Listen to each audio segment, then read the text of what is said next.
We've been looking at a lot of geometry in 2 dimensions, but now we're going to shift gears a little bit and start to look at geometry of 3-dimensional figures. So one of our definitions is of a polyhedron, which is a simple closed surface made up of polygonal faces. Now there's lots of polyhedra that we're familiar with. This would be one example. You might look at it and think that it's a box. It is an example of a polyhedra, and it has a more specific name that we'll get to in just a minute. This particular polyhedron, and in fact any polyhedron, has something called faces. Now the faces are the 2-dimensional shapes that make up the outside of the polyhedron. So in this case we can see a face in the front, and there's another rectangular face on the top and another one on the side, and there's 3 more that we can't see, which would make 6 faces in all. The edges are the line segments where the 2 faces meet. And there's lots of edges in this figure, so here's one of them, and here's another, and here's a third one. And in fact, in this figure there are 12 edges in all. The vertices are the points where edges intersect. Once again, there's a lot of them in this figure, some of which we can see, and then there's some that we can't see. In all, there are 8 vertices.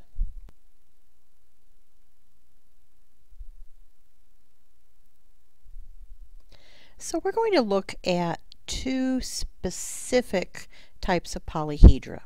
The first one is a prism.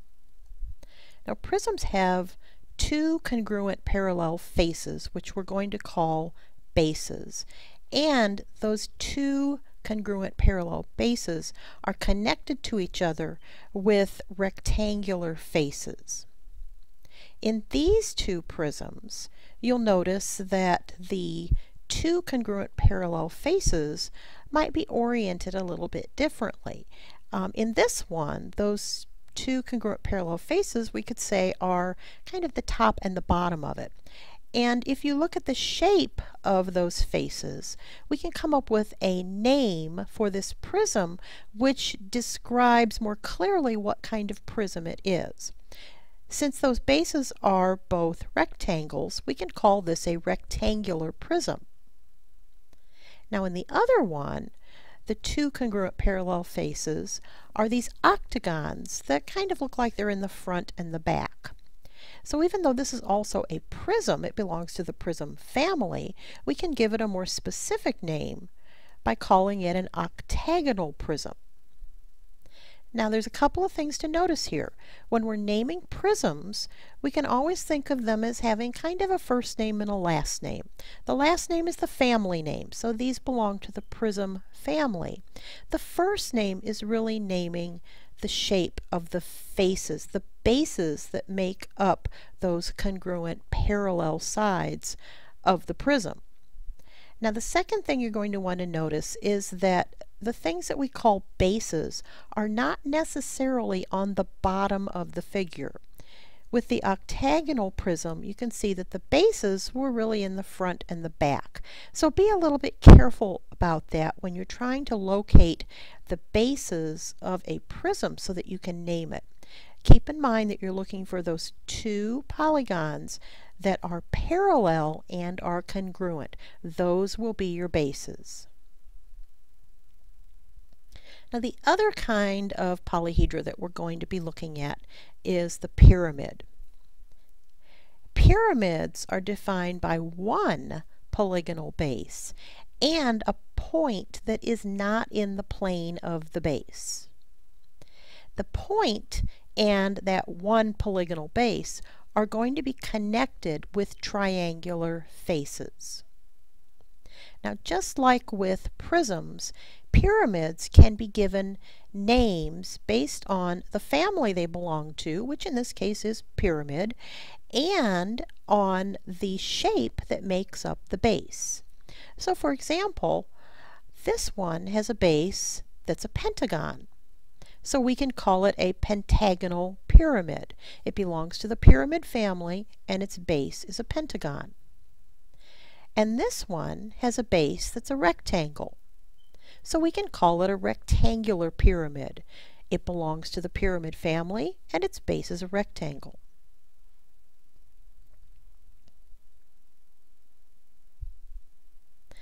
Since we're talking about three-dimensional shapes, we can also look at the amount of space that they occupy. And that is something that we call the volume. Now when we're looking at the amount of space that these three-dimensional objects occupy, we're going to be measuring in cubic units. In other words, we're looking for the number of 1 by 1 by 1 unit cubes it would take to fill up the space inside the object. Now let's look at some formulas that we can use to find the volume of these two shapes that we've talked about, prisms and pyramids. And let's start with prisms. To find the volume of a prism, we're going to take the area of its base times its height. We can abbreviate that this way. Now you'll notice if we're going to abbreviate that, the big B means the area of the entire base of the prism. So let's imagine that we have this as our foundation for a prism. So it's in perspective. It's a rectangle that's 2 units by 3 units. So if we wanted to find the area of that rectangle that we're using as the foundation, as the base for our prism, we could say that the area of that rectangle is 6 square units. Now let's suppose we start to stack on top of that cubes that measure 1 unit by 1 unit by 1 unit. In other words, each cube that we're using to fill this has a volume of 1 cubic unit. So let's see what happens if we put 1 layer of cubes on. Now we've got something three-dimensional. So we can start to talk about the volume that it occupies. And since this space, this three-dimensional space, is occupied by 6 cubes that each are 1 cubic unit of volume, we can say that the volume that we're occupying now is 6 cubic units. What would happen if we put a second layer on top of that? Well, now we have a total volume of 12 cubic units. Think about how that relates to the formula. The formula for volume of a prism is base area times height, and the area of the base was 6 square units. The height of this is now 2 units. So the volume is 6 times 2, which is 12 cubic units.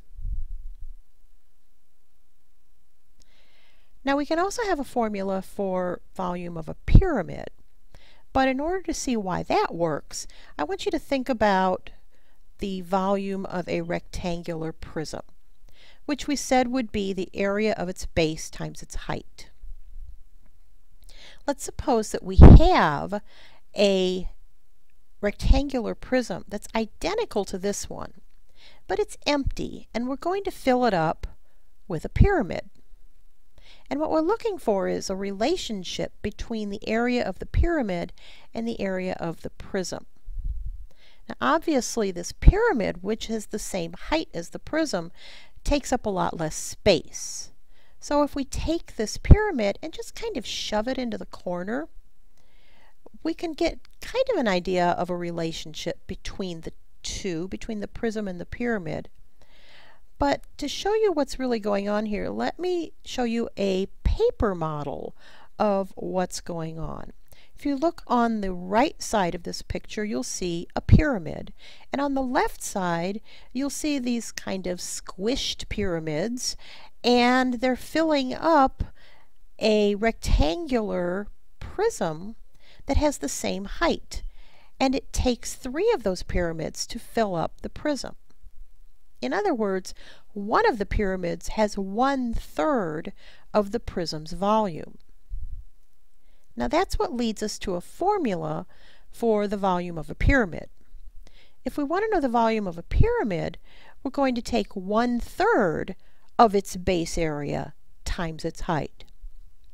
Now, if you compare the two formulas for prisms and pyramids, you'll see that they're almost identical except for the 1/3 that you see in the formula for a pyramid. And that's because the volume of a pyramid is 1/3 of the volume of the rectangular prism that has the same size base and the same height as the pyramid.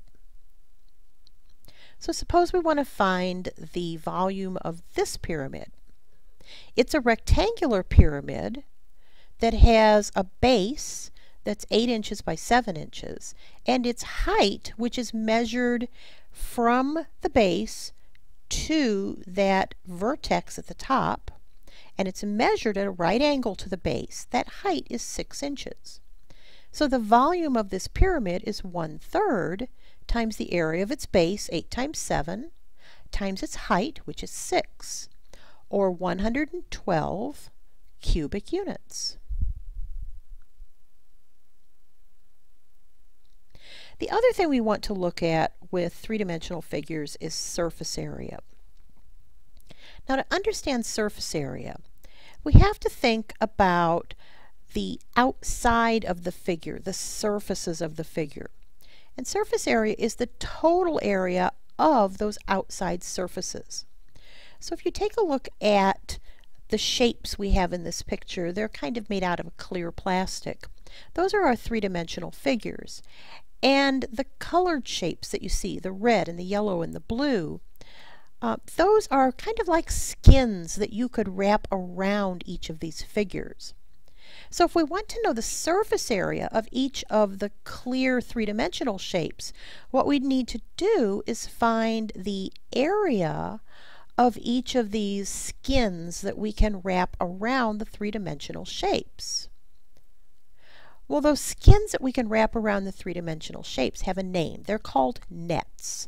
So if we have a net for a three-dimensional figure, basically what we have is that outside skin that is now a two-dimensional thing that we can find the area of. So let's talk about prisms. We know that a prism has two polygonal bases that are congruent and parallel, and it has rectangular faces that connect up those two polygonal faces. So if you think about these prisms, the two polygonal faces that are congruent and parallel will be two shapes that we have to find an area of, but we'll double that area because they are identical. And then for the shapes that connect those, we're simply finding the area of rectangles, but we have multiple rectangles that we'll have to find the area of. Now let's think about a three-dimensional figure. In this case, we're looking at a rectangular prism, and let's look at the net that it takes to make that three-dimensional figure. A net you can almost think of as taking this figure, think of it almost like a box, and cutting it open and spreading it out flat so that we just have all the flat shapes that make up the outside. In this case, all of those shapes are rectangles. And you can see that we've got the 6 rectangles that make up the outside of the figure. They're labeled A, B, C, D, E, and F. In the three-dimensional shape, we can see the A in the net is the 5 by 11 rectangle. B that we have labeled in the net is the 21 by 11 rectangle. And C is the 5 by 21 rectangle. Now there are some rectangles we can't see in the three-dimensional picture, but we know that for every front there's a back, for every left there's a right. So shape A, which is 5 by 11, is identical to shape F that we can see in the net. And shapes B and D are identical. They both have dimensions of 11 by 21. And shapes C and E both have dimensions of 5 by 21. So to find the total surface area, we need to find the area of each of these individual rectangles, but then double that area because we know that there are two rectangles that are the same dimensions. So we know that there are two rectangles that are 5 by 11, there are two that are 11 by 21, and there are two that are 5 by 21. Now notice that our units of measurement are square inches, not cubic inches.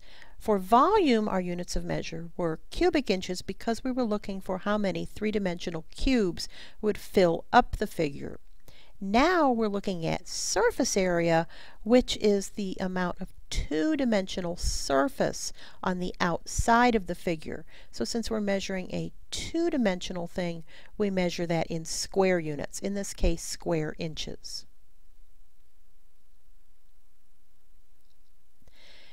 If we wanted to find the surface area of this pyramid, it really would be the same thing. We would simply have to find all of the shapes that make up the outside of the figure and find all of their areas and add those areas together.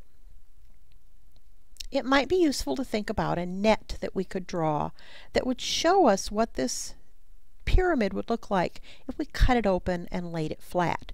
You can see that we would have a square that's 4 by 4, and we would have four identical isosceles triangles that have a base of 4 and a height of 8. Now let's take those individual parts and find their areas. The base we said was a square that's 4 units by 4 units, which means it has a total area of 16 square units, which in this case is square centimeters. The faces are triangles, and each triangle has a base of 4 and a height of 8. Since the area of a triangle is 1/2 times its base times its height, the area of each triangle is 1/2 times 4 times 8, or 16 square centimeters. But remember, we have 4 of those. So the total area of those 4 triangular faces is actually 64 square centimeters. Now for the total surface area, we'll simply add the area of that square plus the area of the 4 triangles to get a total surface area of 80 square centimeters. As usual, we will practice more of this in class.